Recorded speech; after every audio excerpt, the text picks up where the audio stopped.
Dans les dernières années, un pays d'Amérique centrale a grandement gagné en popularité sur les réseaux sociaux. Et étant donné que je suis un bon vieux bandwagon, ben moi aussi, j'ai le goût de voir pourquoi il y a soudainement autant de hype sur le Guatemala. La majorité des gens, moi inclus, viennent au Guatemala pour une raison très spécifique, le volcan Fuego. Voir un volcan en éruption, c'est le genre d'affaire que tu vois une fois dans ta vie. Voir de la lave sortir du volcan, sentir le sol trembler en dessous de tes pieds, c'est complètement fucking crazy. Et pour faire ça, la majorité des gens vont payer un tour organisé pour les guider sur le volcan. Sauf que moi, je me suis dit fuck that, je vais hiker le volcan toute seule avec ma tente, ma bouffe, mon sleeping bag, puis ma bonne humeur. Et dans cette vidéo, je vais vous raconter exactement mon périple sur le volcan Acatenango et Fuego au Guatemala. Alors sit back, relax, and enjoy the motherfucking show, my brothers! Arrivé à Antigua, j'avais toujours pas de moyen de me rendre jusqu'au volcan, alors j'ai passé ma première journée à me promener dans la ville pour trouver un lift, ce qui était vraiment plus compliqué que ce que je pensais. Et puis la journée de mon départ, j'ai pogné une tabarnak de gastro, mon gars. Je suis absolument cooked. Mal de cœur, diarrhée, et le lendemain, à 7h le matin, je me lève pour rejoindre le point de rencontre de mon chauffeur et on s'en va sur le volcan. Yo, what's up? Il est 7h du matin, je viens de me lever il y a quelques minutes, puis today is the freaking day we're gonna climb this shit.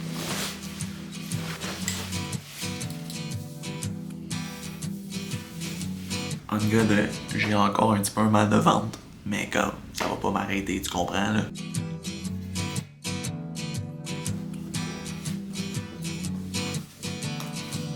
Je m'en vais à mon rendez-vous pointe à 8h. Après ça, on s'en va sur le fucking volcan, man.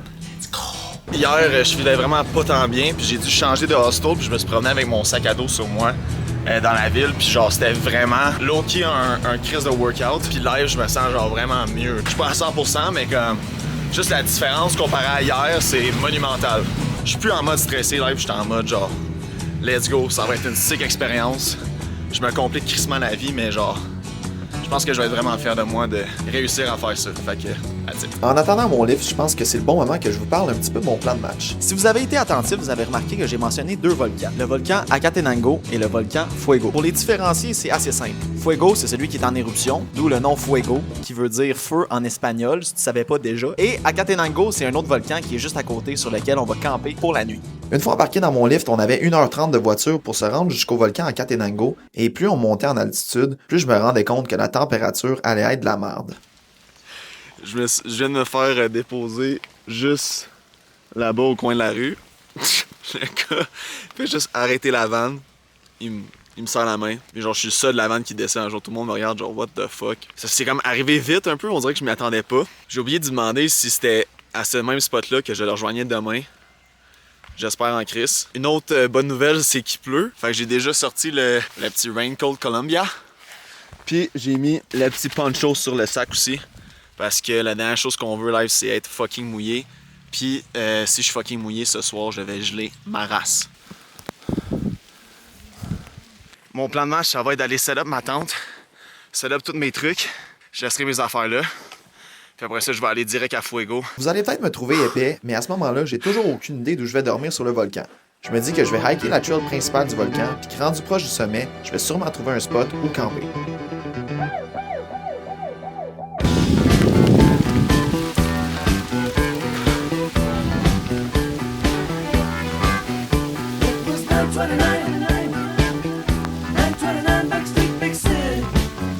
Alright, fait que je prends mon premier break.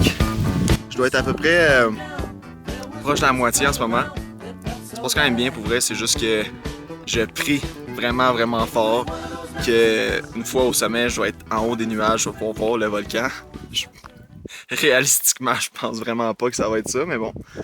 Faut de l'espoir. Comme petit goûter, nous avons une bordante qui a été absolument explosée dans mon sac. Et ça, c'est vraiment fire, c'est des petits genre jujubes remplis d'énergie. Fait que m'a snacké là-dessus, man. Puis après ça, je vais être top shape. J'avais peur un petit peu pour le mal d'altitude. Honnêtement, j'ai eu des petits mal de tête. Vraiment rien de crazy, là. Fait que ouais, je vais snacker sur ma petite bartende. Shout out. Alright. Je finis de manger ça, puis on get going again. Let's go.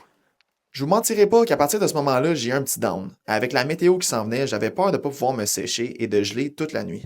Sauf que toutes ces craintes-là se sont effacées dès que je me suis fait un nouvel ami. Je comprends pas qu'est-ce qui m'arrive, man. Si vous avez vu les vidéos de moi au Pérou, vous savez que j'ai été suivi par un chien pendant la majorité de mon trek. And guess fucking what, man? On a un petit buddy qui vient de nous rejoindre.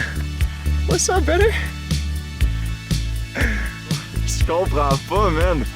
J'ai-tu genre un ange gardien? Oh! Yeah, buddy.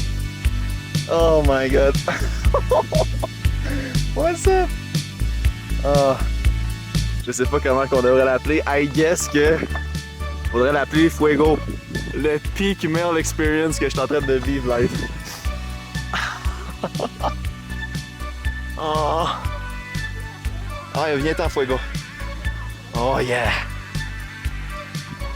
Je sens que j'ai tellement de aura là, me promener avec un chien. Honnêtement, c'est genre le remède à la solitude. Les 2 fois que j'étais en solo trek, il y a un chien qui m'a suivi. Genre, je sais pas c'est quoi cette chance, je sais pas si les chiens, naturellement, ils voient un humain tout seul, puis ils ont le goût de le... Il est tellement beau! Je pense que quand j'arrive chez moi, je m'achète un chien, man. M'en calisse.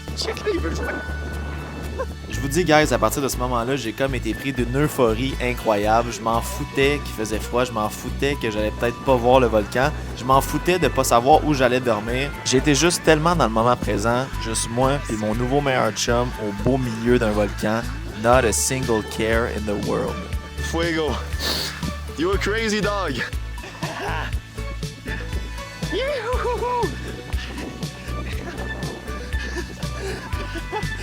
Il m'en reste pas beaucoup, il doit me rester peut-être 3 km derrière moi dans le fond. C'est à Catenango. Je vais pas le sommet aujourd'hui, mon plan c'est de le faire demain matin au sunrise. Pour l'instant, je fais juste comme contourner la montagne. Puis oui, Fuego est toujours avec moi. Le petit doggy. Là, ça va vraiment mieux, là, c'est comme assez plat. C'est quand même facile à marcher, à naviguer. Honnêtement, plus ça va, moins j'ai l'impression qu'on va avoir une vue over the clouds. C'est des choses qui arrivent honnêtement avec Fuego qui me suit. Je suis comme... Genre, ma journée est faite, là. Je suis déjà en extase, tu sais. Fait que, rendu là, ça serait un gros bonus de voir le volcan, c'est sûr, mais pas plus grave que ça. C'est des choses qui arrivent, des choses qu'on peut pas contrôler. On dirait que ça m'a comme donné un fou boost d'énergie d'avoir le petit Fuego avec moi ici. Et je viens de réaliser il y a comme 10 minutes que je me suis trompé de chemin. Fait qu'il y a une bonne et une mauvaise nouvelle associée à ça. La bonne, c'est que j'ai parcouru vraiment plus que ce que j'avais besoin de faire. La mauvaise nouvelle, c'est que je sais vraiment pas où est-ce que je vais camper. Fait que je pense que je vais improviser. Les seules personnes que je vois sur cette trail-là, c'est des Guatémaltèques, bro, puis genre... Leur gear est hilarant, man. Le gars, il a genre un hoodie Nike, il est genre en shoes Fila, esti, puis... Il y a un sac à dos Creeper Minecraft, là, tu sais, là. Un peu plus loin sur mon chemin, je me suis arrêté à un campement où est-ce que j'étais le seul avec 2 nouveaux amis guatémaltèques. Évidemment, ils ne parlaient pas très bien anglais et avec mon espagnol absolument horrible, on a réussi à se comprendre. En fait, j'étais surtout content d'être là parce qu'il y avait un feu et j'ai pu utiliser le feu pour me réchauffer, pour faire sécher tous mes trucs parce que j'étais absolument tout trempe. Je leur ai aussi demandé si je pouvais faire bouillir mon eau pour que je puisse manger un de mes repas lyophilisés. Pour les remercier, je leur ai donné une petite bartende, question de se lier d'amitié. Sur le volcan, j'avais aucun moyen de faire un feu parce que le camping stove que j'ai amené nécessite une bonbonne de propane spécifique. Et vu que tu peux pas emmener ton propane dans ton bagage carry-on dans l'avion, je me suis dit que j'allais m'arranger et trouver de l'isobutane rendu au Guatemala. Sauf que non, j'ai fait plusieurs magasins dans la ville d'Antigua avant mon départ pour le volcan sans trouver la bonne bonbonne de propane pour faire fonctionner mon camping stove. Tout ça pour dire que je m'étais quand même amené un des 3 repas lyophilisés dans mon sac, au cas où je tombe sur des gens assez G pour me laisser utiliser leur feu. Et je peux te dire que j'étais vraiment content d'avoir amené mon petit repas de pâte au poulet, même si ça goûtait la merde vu que j'ai mis plein d'électrolytes dans mon eau avant de la faire bouillir comme un débutant. Ce repas-là m'a donné un max d'énergie pour la suite. Et de l'énergie, ça, j'en avais besoin.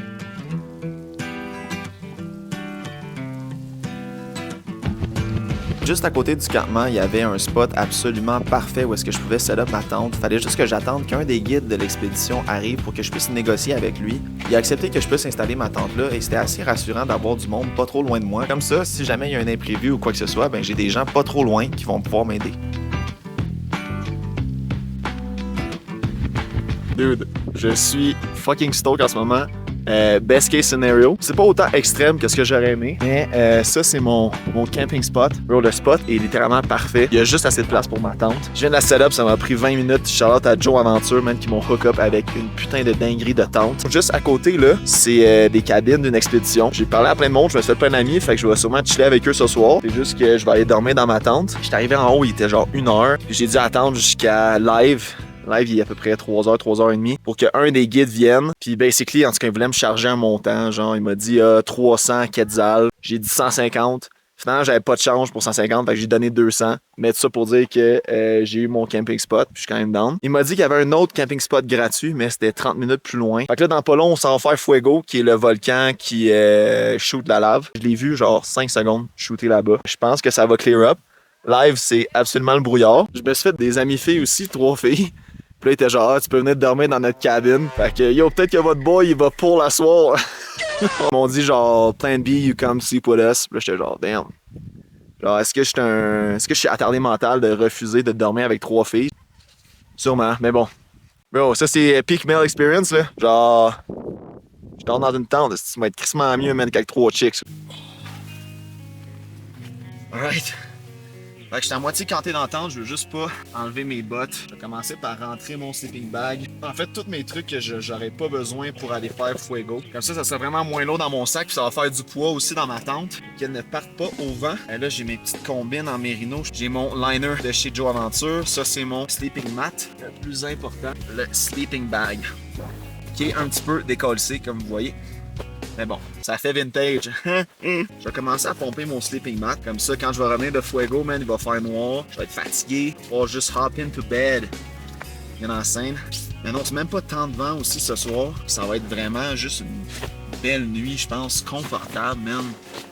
Genre, ça va être calme. Dans la dernière vidéo que j'ai postée aussi, qui me disait de mettre un peu plus loin du sac pour pas souffler de l'humidité trop dedans. Fait qu'on va tenter leur truc aujourd'hui. Ouais, ça va être quand même long à faire, mais bon, au moins ça va être fait, comme on dit. Là, j'ai même pas besoin de souffler dedans, là. Ça se gonfle tranquillement.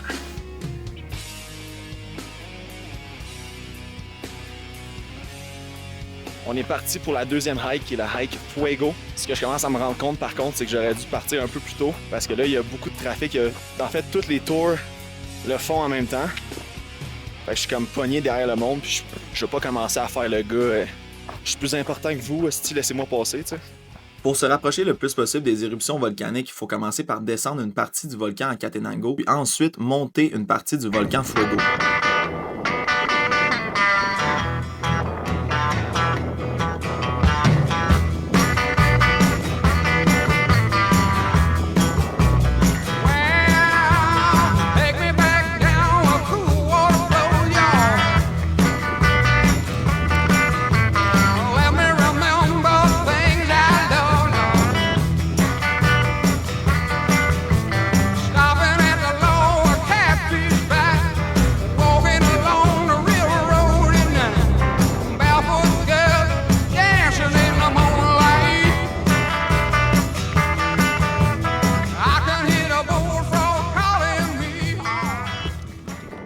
Rendu au sommet de la hike, on était énormément exposé au vent et il ventait très très fort, tellement fort que les straps de mon backpack me fouettaient d'en face. Puis c'est là le plus près qu'on pouvait s'approcher du volcan Fuego pour observer les éruptions volcaniques. C'était assez spécial comme expérience parce que le volcan entrait en éruption de façon complètement aléatoire à peu près aux 15 minutes. C'était un petit peu comme du gambling, tu sais, tu voulais rester là pour voir la plus grosse éruption possible, mais en même temps, à chaque minute de plus que tu passais là, tu te gelais de plus en plus. Je suis resté sur le volcan pendant un bout de temps, je vous mentirais pas que j'ai pas eu d'énormes explosions volcaniques comme j'aurais aimé avoir, mais j'ai eu quand même des insane shots.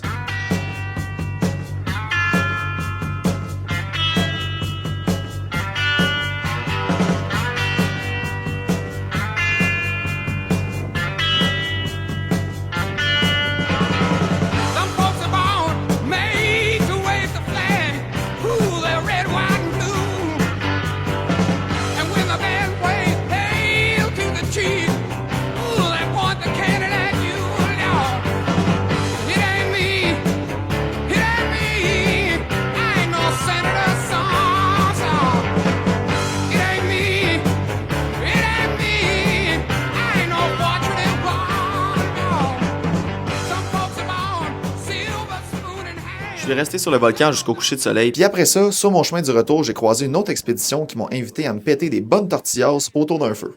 Je suis resté avec eux un petit bout, les vibes étaient juste malades, puis après ça, je suis retourné dans ma tente. Qu'est-ce que je calais? Je veux juste vous dire, guys, c'était littéralement la plus belle expérience de ma vie. Live, je suis comme en peak life, là. Genre, je suis dans ma tente, gros. Fucking chill, man. Genre, il fait pas froid. On est bien. Je sens un peu la marde. J'ai rencontré Jade, man, qui m'a reconnu des vidéos. Elle m'a donné un sachet de peanuts avec plein de sucre. Je vais me régaler de fou. Shout out à Jade. Je veux des W Jade dans les comments. J'ai de la misère à voir qu'est-ce que je pourrais demander de plus. C'était juste tellement une belle expérience. J'ai pu voir le volcan. Il n'y avait pas de brouillard, il n'y avait pas quoi que ce soit. Fait que c'était vraiment magnifique. Demain matin, c'est pas terminé parce qu'on s'en va faire le sunrise. On se revoit demain. La nuit va être bonne. Live, je pense qu'il est quasiment 10h, là, pas très loin de 10h. On se reparle demain. Yahoo!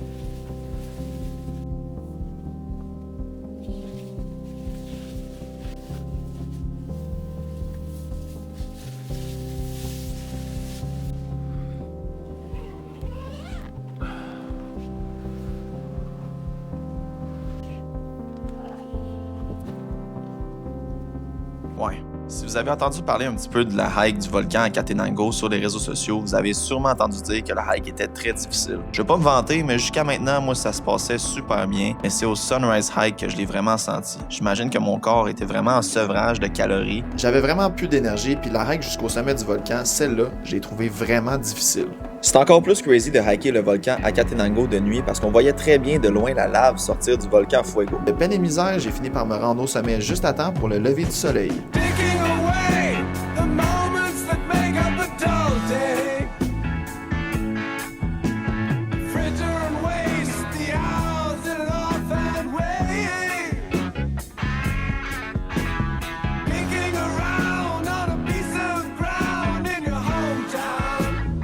Mais je savais aussi que je devais me rendre au point de rencontre pour 11h, que je devais défaire ma tente et ranger tout mon stock d'ici là. Alors je suis pas resté trop longtemps et j'ai commencé tout de suite la descente.